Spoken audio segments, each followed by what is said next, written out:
Welcome to the Cannabis Equipment News Podcast. Hi, I'm David Manti, and welcome to a new episode of the Cannabis Equipment News Podcast. With me this week is Joachim, Chief Marketing Officer with ePac. Thank you very much for joining me today, Carl. Well, nice to be with you, David. Excellent. Well, before we get started, please make sure to like, share, and subscribe to the podcast. You could also help us out a lot by leaving the podcast a positive review on whatever platform you use. If you want to email the podcast, you can reach me at david@cannabisequipmentnews.com with email the podcast in the subject line. Make sure to subscribe to our daily newsletter so you get it delivered to your inbox first. Carl, I always like to start with a little bit of background about the people I talk to. Could you tell me a little bit about yourself? Do you have any personal connection to cannabis, and how did you guys get involved in the industry? No, I don't have any personal connection to it. The way we got involved in it really was after we started ePac Flexible Packaging. It was a company that was based on digital printing, and with digital printing, we were aligned more with small, medium-sized runs. Our second plant, we started the company in 2016 in Madison, Wisconsin, but our second plant went into Boulder. And when we went into Boulder, obviously, we walked into quite a mature cannabis market, at least from our point of view, it was. We set about understanding those requirements for packaging in the cannabis industry, began to tailor some of our products to it. And since then, really, our position in cannabis has really been growing year over year. What were some of those things that you learned about cannabis packaging that was unique to the industry that you hadn't seen in others? Well, a couple things. I think the first thing was we ran across the requirement for resealable, child-resistant packaging, and so that tested us on a couple of fronts. So we needed to make sure that we were using the proper materials and that we had the proper zipper structure, and that we had gone through the certifications that were necessary in order to be certified as child-resistant. So that was one of the things that we ran into. Another thing was just the state requirements around language on a package. Okay. Did you know going into Boulder that cannabis might be an opportunity for you, or was it something that after you opened the plants, the work kind of came to you? No, we actually we understood what the market was, both on the retail and the medicinal side, before going in. It was one of the criteria that we used when we set up Boulder, and it quite honestly, the pre-opening sales that was done in the area generated an awful lot of interest among the cannabis community there. And when we opened the plant, which I believe was in December of 2016 or 17. In Boulder, we actually had quite a strong pipeline. So it was definitely something that we thought about before we opened ePac Boulder. How has digital printing changed the industry and enabled some of these smaller companies in the cannabis industry to have a higher quality packaging than they experienced previously? Well, what we've done with digital printing is really disrupt the flexible packaging market. The flexible packaging market is decades old, as you know, and they've grown up to be, cater to the large brands, super long runs, longer lead times have been accepted, that kind of thing. When we came on to the scene, we were able to turn packaging around in 10 to 15 business days. We were able to do multiple SKUs all at once. We didn't have any plate fees. We had very, very much less waste. We allowed our customers to order to demand as opposed to order and store inventory. So there were a whole lot of things that appealed not just to the cannabis customers, but really to anybody in the snack food or anybody that uses a pouch. But specifically, I think with cannabis, we had you come across so many new players, and now we're seeing players consolidate. But at the end of the day, there's a real need to be able to change on the fly, not have to wait months for your new packaging to come in. And nowadays, people are more aware of the environmental impact than ever before. And so with our platform, with the digital platform, it is more environmentally friendly in terms of it being carbon neutral and using fewer natural resources, water, electricity, and so forth. So the platform is inherently more eco-friendly than traditional printing technologies. But maybe even more importantly is because our customers can order to demand. They're not storing large stockpiles of bags that they're never going to use and probably end up throwing away 25% of them, which end up in a landfill, which end up, as you know, contributing to the problem that we have with plastics in the workplace. So there's a lot of reasons why I think our message resonates with the cannabis industry. You had mentioned that was your differentiator when you started out. Are you still looking at a lead time of about 10 to 15 days with people printing on demand? Yes. Okay. Yes. In many cases, we do it faster, but okay. That's basically what we shoot for. Do you only do printing services, or do you do graphic design services as well? Great question. We are what we would call a full service packaging supplier, in the sense that we do our own printing, we do our own laminating, we do our own pouch making. We are in the midst right now, and I hope we get this done by the end of the year, of rolling out a design services offering as part of ePac. What we see are these small and medium-sized brands. They have an idea about what their design should look like, what their logo should look like, and they just need some help getting it to perhaps be more professional, perhaps make better use of fonts and colors and things of that nature.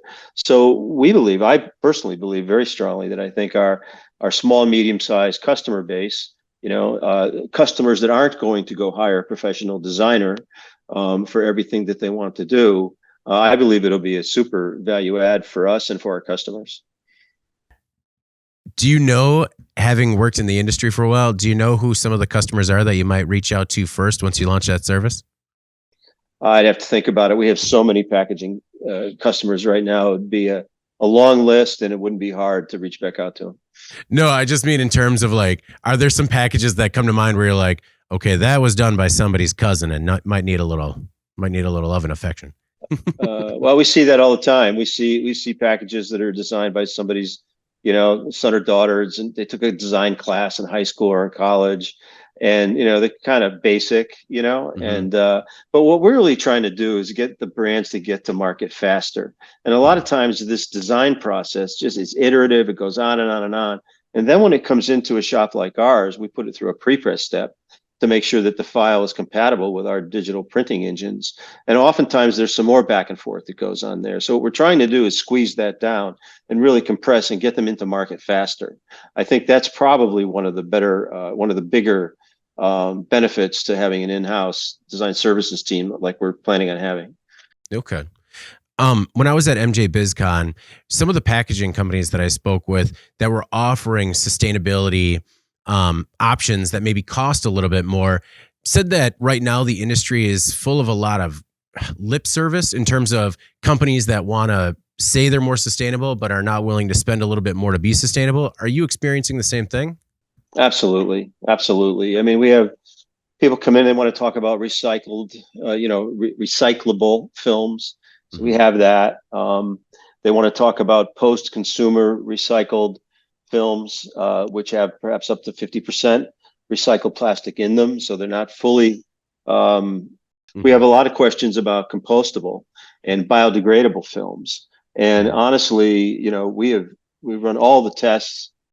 I would tend to agree that certainly on the brand side, I think that they're interested in it. They want to be able to check that box, but they don't want to do it at the expense of the packaging costing more.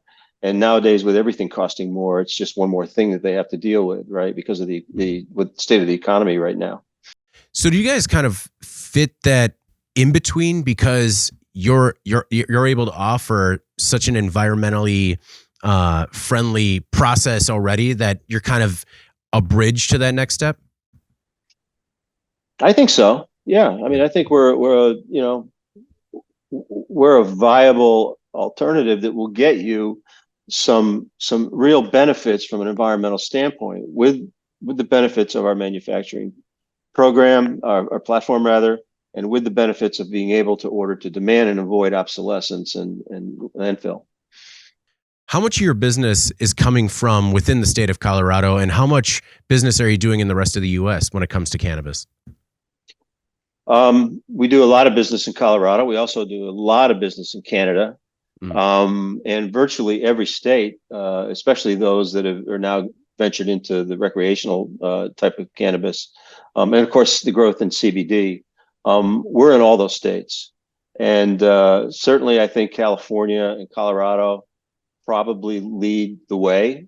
But then you start taking a look at some of these other states like Massachusetts. I think New Jersey is going to be strong. Really all of them are great markets for flexible packaging because these brands do need to go to market with a professional look. You had mentioned labeling and how diverse it is state to state. Do you guys take it on yourselves to figure out what you need in terms of labeling restrictions state to state, or is that on the operator to make sure they have everything correct when it's sent to you for printing? Yeah, it's really on them. We're not going to profess to be experts in every single change that's come down the pike on legislation regarding cannabis. But we do try to be aware of what the requirements are and work with the customer to make sure that they're aware of it when they send us their design. Okay. Discussing the consolidation that you talked about earlier, how is that impacting ePac, and how is that impacting some of the operators and how they do business when it comes to using printing services? Well, it's kind of all over the map. I mean, ultimately what you expect to see is some of these smaller brands that get sucked up into a larger interstate operator, let's say. Initially they're going to run by themselves, then they'll look for economies of scale, using one packaging supplier and things of that nature.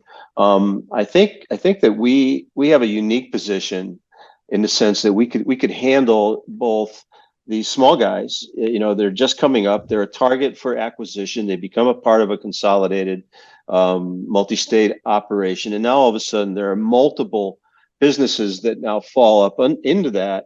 And so, one would ask, all right, there's a lot more packaging then coming from that aggregated company now, and there is. And so what we've done inside of ePac is we have a capability we call ePac One, and throughout the world we have 24 processing centers, and we have 60 HB Indigo digital presses, and all of those presses and all of our facilities are networked to act as one. So if we have an extremely long run from a consolidated group of cannabis companies, and now all of a sudden instead of ordering 50,000, they're ordering 5 million, we have the capacity to be able to handle all that. Okay. Because our listeners sort of range from the smaller mom and pops all the way to the larger MSOs, could you give us an idea of, what is the smallest run that you've seen specific to cannabis, and what's the largest run of packaging that you guys have done? Well, for cannabis, I couldn't tell you what that largest is, but large. We start off with a small, medium-sized business. We know they're on a tight budget, and so we have a minimum of $2,500 for which is pretty reasonable. And so they'll get however many pouches that they'll get for that $2,500. But we have runs of multiple hundreds of thousands coming to us from the cannabis industry, and it's spread out really across the country. And we have some activity going on in Switzerland now. There's some interest in actually opening up Switzerland, and we'll be speaking at a conference there in a couple of months. What's the activity in Switzerland in terms of opening up? Do you mean like opening a plant over there? No, well, we are opening a plant. That's not the reason.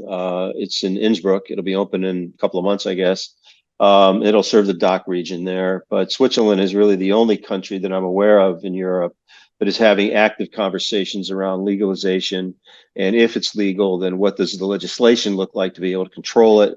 And it's quite far down the debate stage, if not the legislation that's needed to be able to put those regulations in place.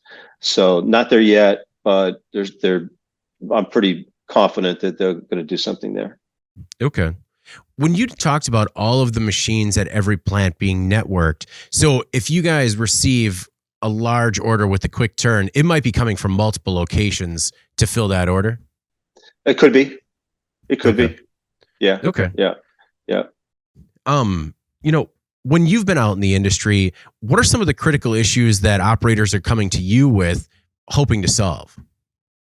I think it falls into our value proposition. I think we've honed our value proposition to meet the needs and demands that we see from the cannabis industry. I think the big one, as I mentioned right up front, was certified child-resistant packaging, both resealable and non-resealable. It was the need to communicate certain things on a package that we can use our connected packaging tool for. It was a need. There was a need, and still is a need, as companies move from drams to flexible packaging to have enhanced graphics, which digital printing is the brightest, most graphically rich type of printing you can use for something like that. I think too, the requirements that we hear are around change. An active legislature around cannabis is going to pretty much a couple times a year, several, maybe more times a year, is going to want you to change this language, change this wording, put this certification thing here. And so they're constantly in a state of flux. And with digital printing, where you can only order what you need, you minimize what you throw away, and then come to us for quick turnaround and do it on as many SKUs as you want to.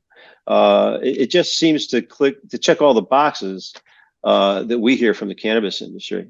What are some of the different demands? Like, you obviously worked with child-resistant packaging before, but what are some of the demands that you get in the cannabis industry that are different from other markets that you're in? Or when it comes to printing, is pretty much everything the same? It's kind of the same, Dave, to be honest with you. Yeah, I wish I could give you a sharper answer, but at the end of the day, it's a pouch. It has to have certain barrier properties because they're concerned about water vapor emissions. They're concerned about freshness of the product.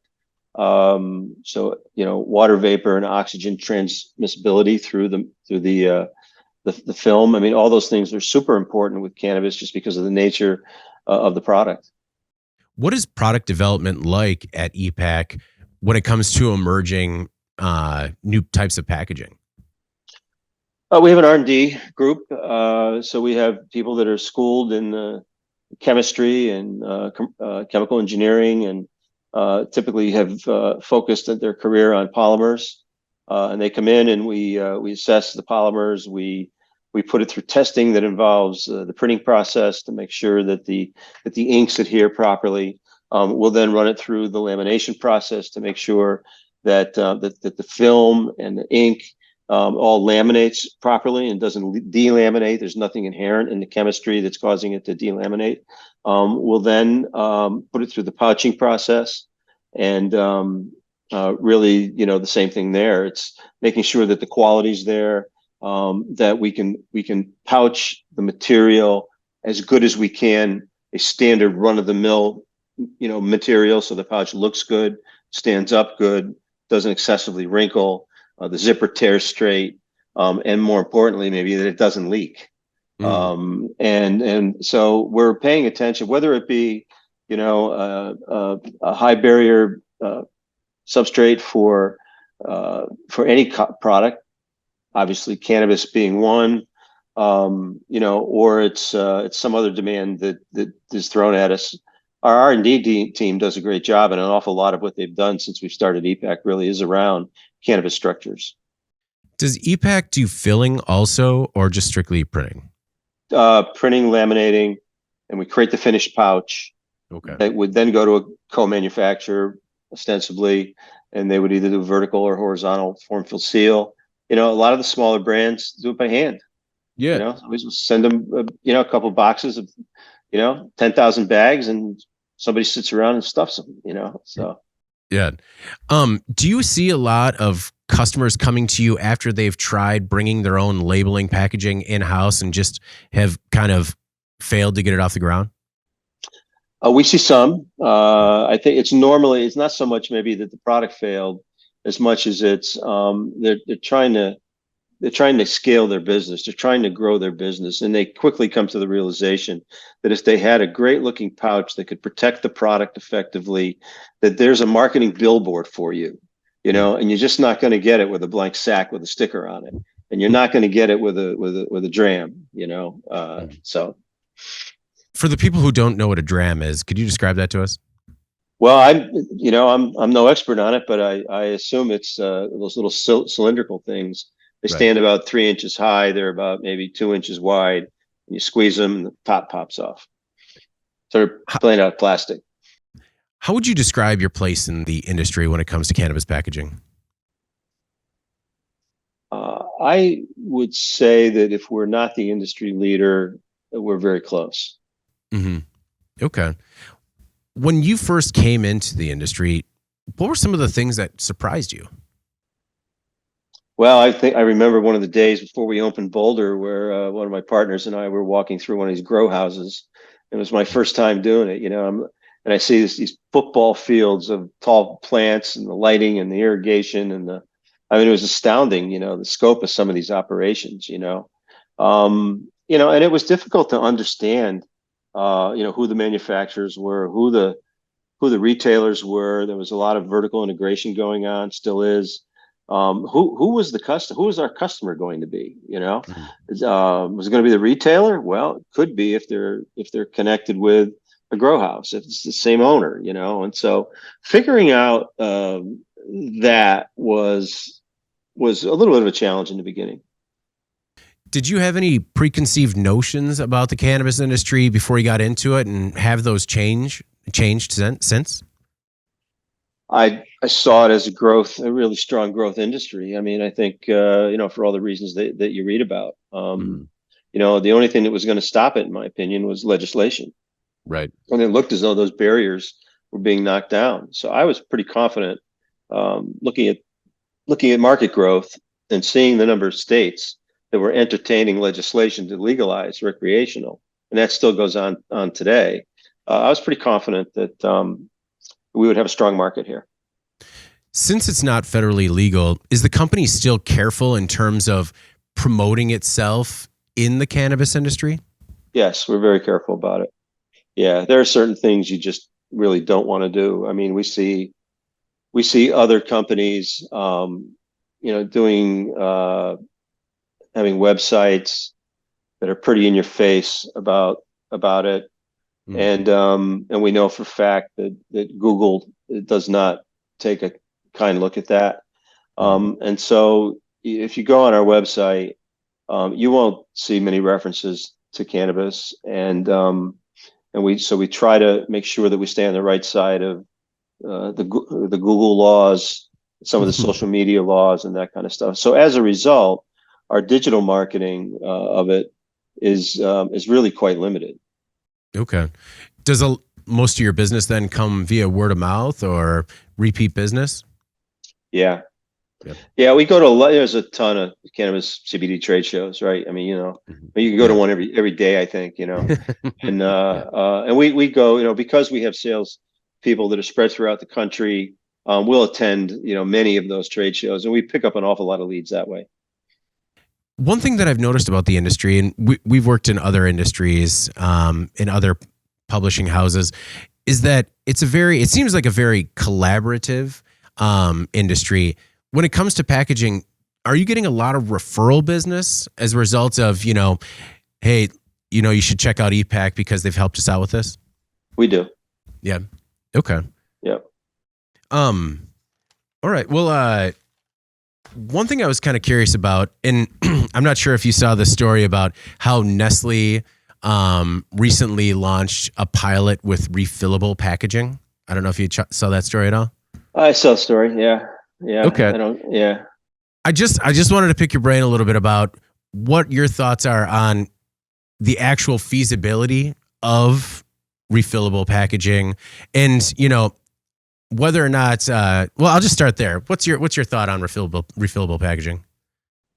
I, there's a lot of obstacles to it. From a hygiene, Mhm. and ensuring that the packages stay clean or get clean, to the process of returning the package to wherever it is it's going to be reused. Mhm. Um, I just see a lot of. I mean, then the logistics side of it, Mhm. I'm not. I haven't given it a great deal of thought, but I would think that there's a lot of obstacles. Okay. You know, in the events, and it seems like anytime we talk about federal legalization, it seems like it moves a little bit further away. What are your expectations for federal legalization, and how would that stand to change ePac's business? Well, we know what nationalizing it did for Canada, right? It's one market. It's very easy to operate in. Versus here, I don't know, we got 25 markets or whatever it is now, and they're all a little bit different. So it just makes doing business that much easier. And because it's federally legal, in Canada and hopefully soon in the United States, you just see more players getting into it, right? It's just, it's a gold rush, right? Right. So, I think for us, the market will just keep growing if it's federally approved, because it does away with that stigma of a class 1 drug, I think. Mhm. And I think it'll allow new entrants into the market, and I suspect it'll just keep growing.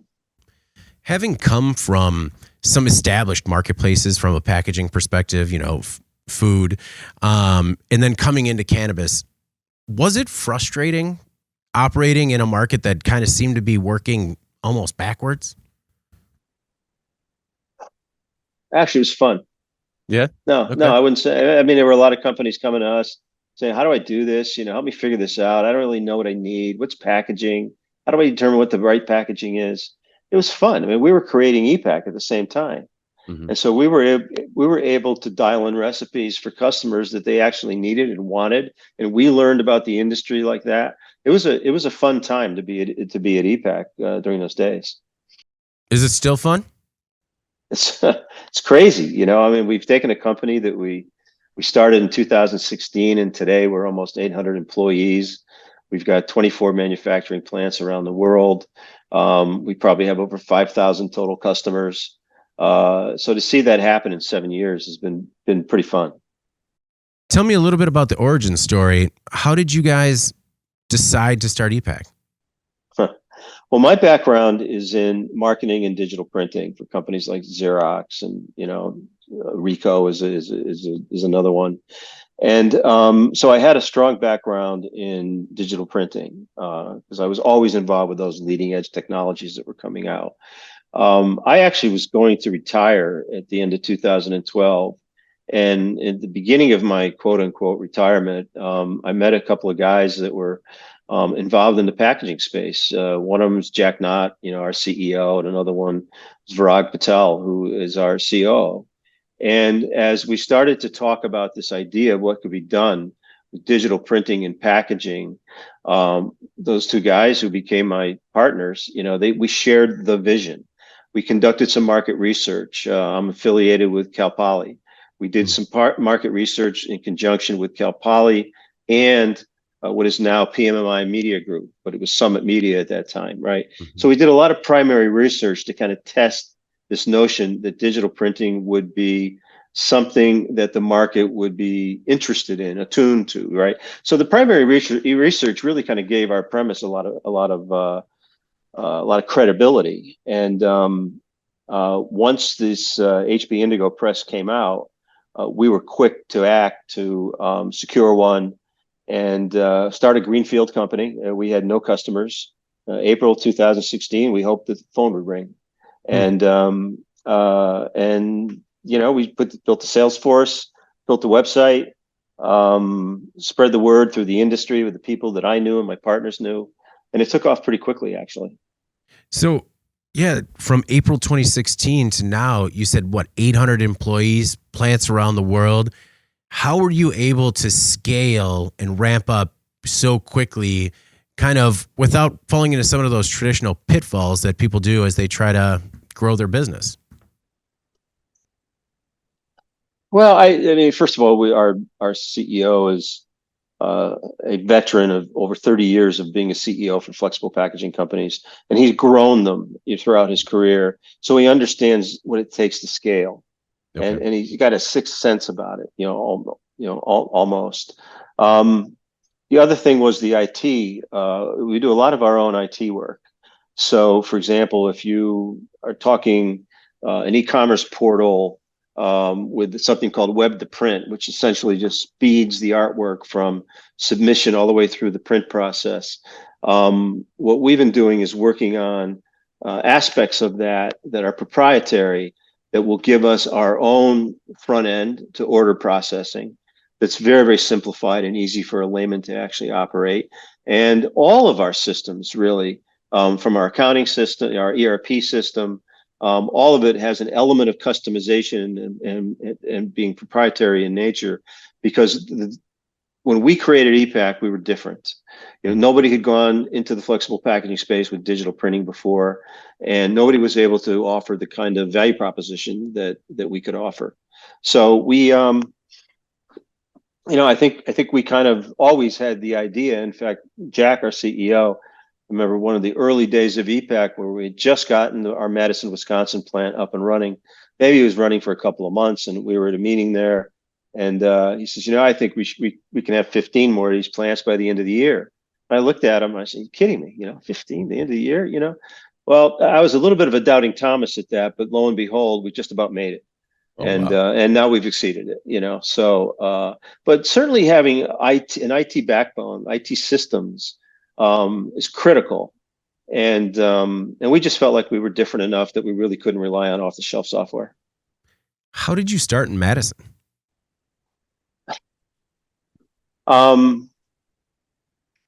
Jack was familiar with it.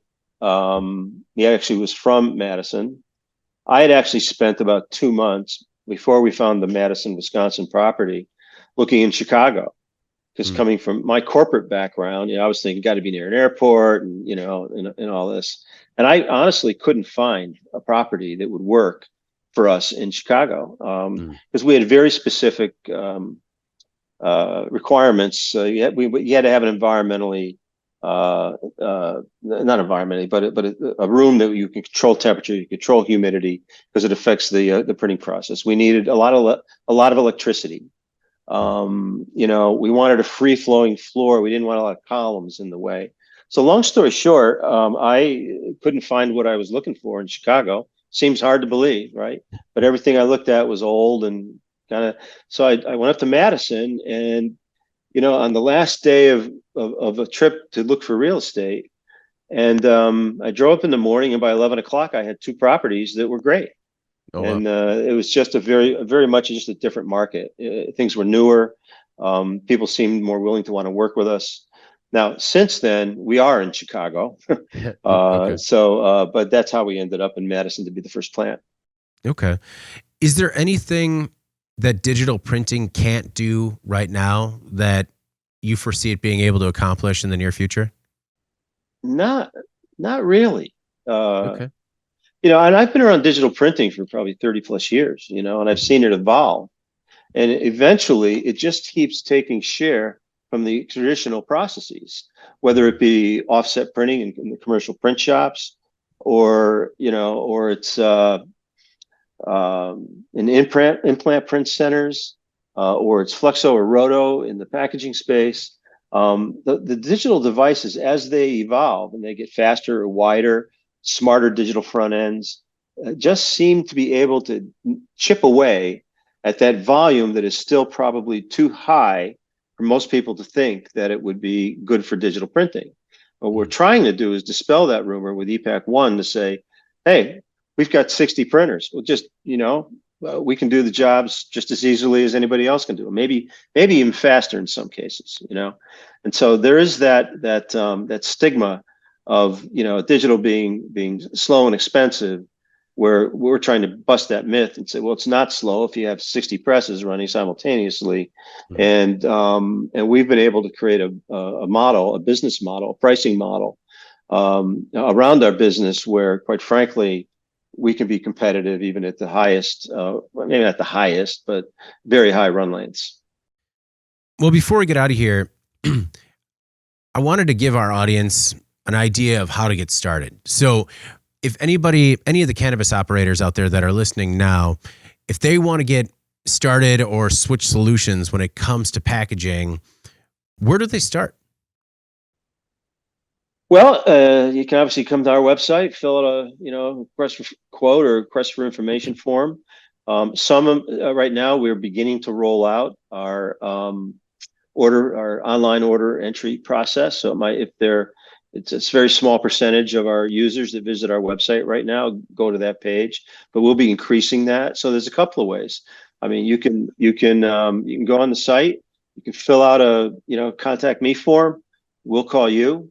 You can possibly even enter an order, in these early stages of our order entry process. Or you can go on our website and find a location near you and call the 800 number, and we'll take care of you. Do you want operators to be at a certain point, like have a label ready to roll? Or if they're sort of still in the, I guess, fact finding, I don't want to say fact finding, but maybe they don't necessarily have a label ready to roll. Do they still reach out to you, or is that something where a few things still need to be worked out? You mean if they're currently using labels? Well, using labels, or maybe the exact label design isn't ready to roll yet. I think they contact us. We work with in short of us actually implementing our own graphic design services capability, we do work with designers around the country. Okay. And if they, and they've been vetted so that they know how to construct a file for digital printing. And honestly, it's pretty smooth. It's pretty easy. You just call us and we'll put you in touch with a trusted designer. There's been a lot of talk about these AI generators when it comes to art. Do you see them playing a role in creating labeling or graphic design? How do you not see it? It's amazing what it does now. I mean, I don't have any specifics, but how do you not see this thing evolving into, just kind of tell it what you're looking for and let it go figure it out, Right. I mean, the AI technology can go out and find images and combine images just as easily as it can words, mm-hmm. Right? So I would think it's going to be a reality one day.